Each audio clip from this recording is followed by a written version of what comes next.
Hello and welcome to the October edition of the EMEA Talos Monthly Update. My name is Hazel Burton. Thank you very much for tuning in. This episode, we are taking a look at the golden age of ransomware. So we'll be talking about what that is, covering some recent trends, looking at how to protect against ransomware as a service schemes, and then we'll look at how organizations can explore ways to increase their overall resilience to ransomware attacks. To do that, it is a warm welcome back to Martin Lee, EMEA's lead for Talos Strategic Planning and Communications. So firstly, Martin, what is meant by the term golden age of ransomware? It sounds glamorous, but I don't think it actually is. So what does it mean?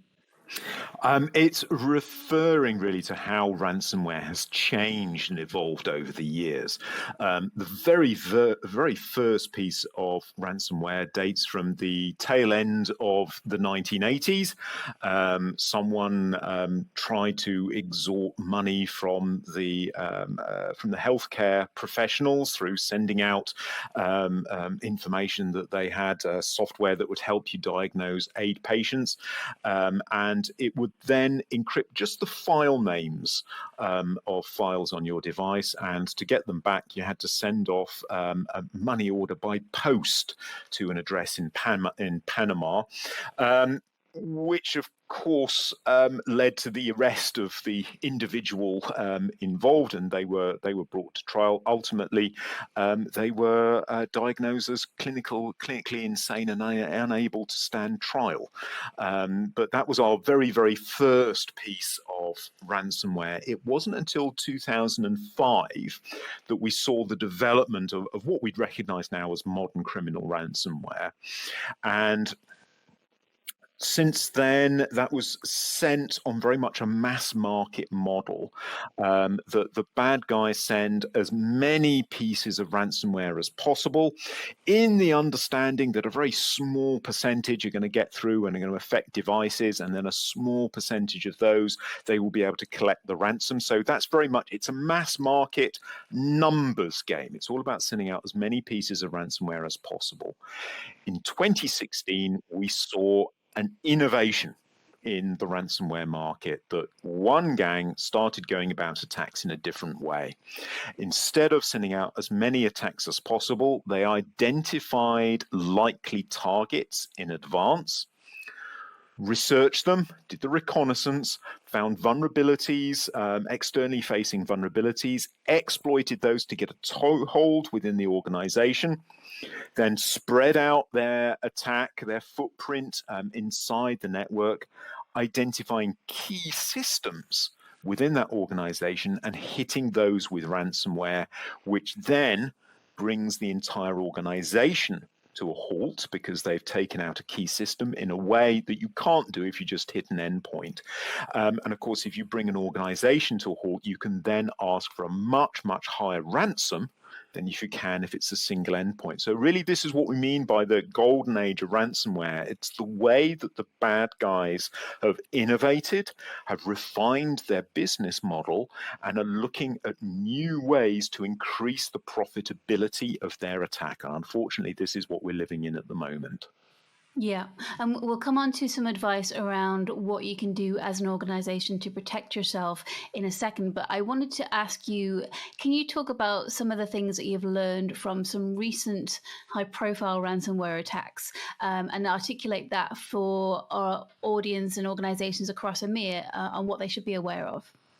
Exactly. It's this piece about thinking, what are your crown jewels? What are the vital systems and services that are operating within your organization? Because it's these that the bad guy will be looking for. So, I mean, the best way of doing it, go talk to your IT people. They know which are your key systems. They're the ones that have zero downtime. And these are the systems that the bad guys will be looking for if they get inside your organization.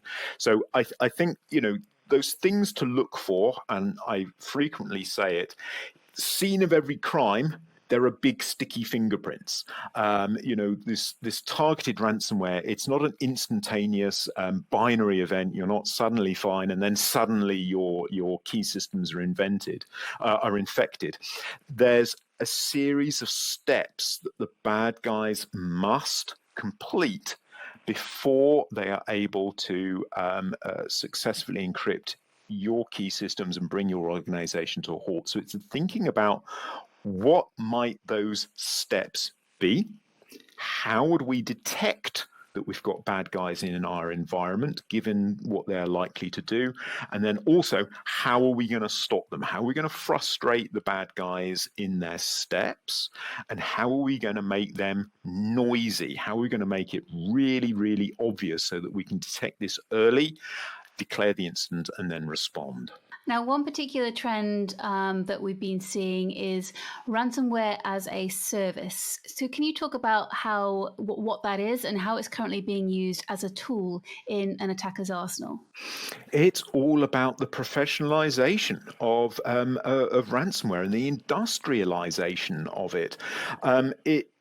This ransomware as a service works very, very similar to any affiliate or reseller network. Obviously, writing malware is quite a skilled task.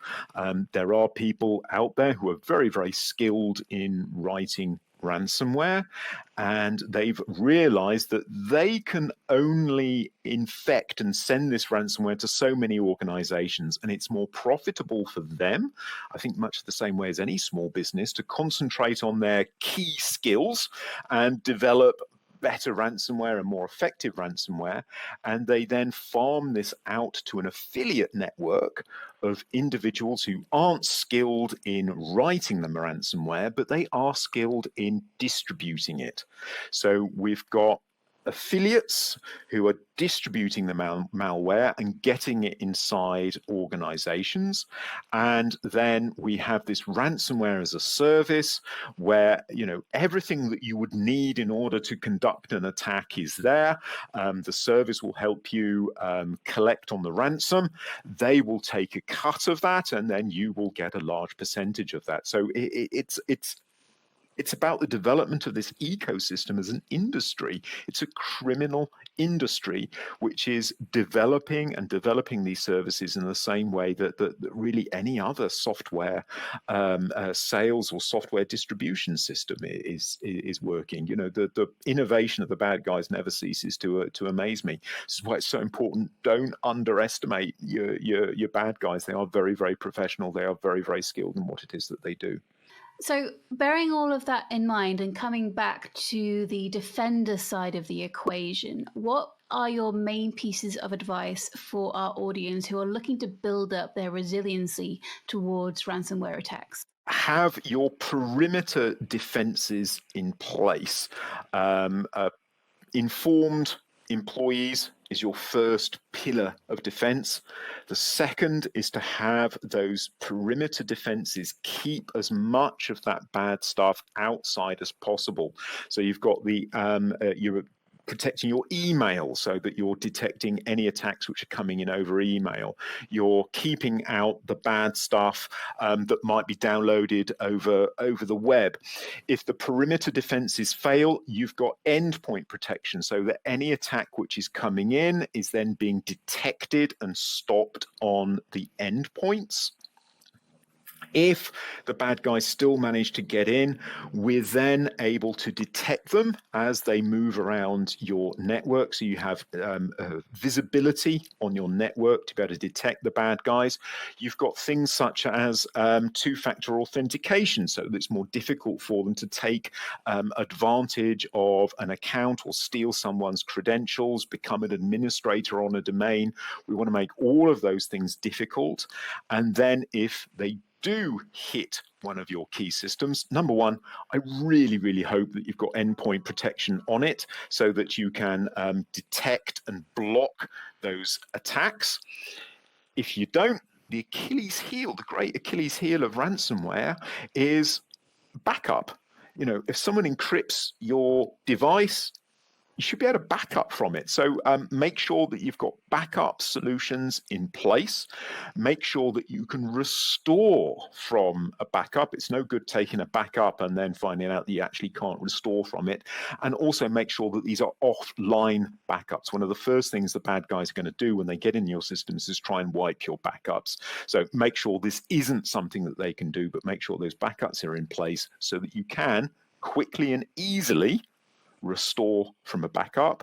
If you do detect that you've been hit by ransomware somewhere, or you've got an incursion, have the plan in place. Have that instant response plan. What are you going to do? What are you going to do if you get hit? Who are you going to call? What help do you need? How quickly can that help come? Make sure that you've got all of that planned out in advance. I mean, it's just the same advice that you have for cybersecurity. It's effective about just about every attack which is out there. Yeah, which is reassuring to an extent. There's nothing particularly innovative or different that you need to do specifically for ransomware. It's the same multi-layered advice. If you can get the basics right, you will be a long, long way forwards in your security posture. Don't forget, the bad guys are always looking for the easiest target. They make their money from the easiest targets.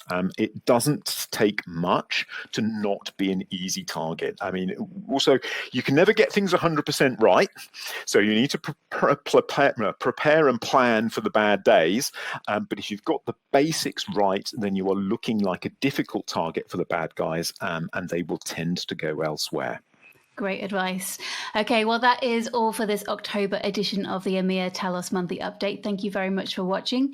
Be sure to check out the other activities that Cisco and Talos have got going on this month, Cybersecurity Awareness Month. And as always, for your latest insights into what is going on in the threat landscape, head to blog.talosintelligence.com.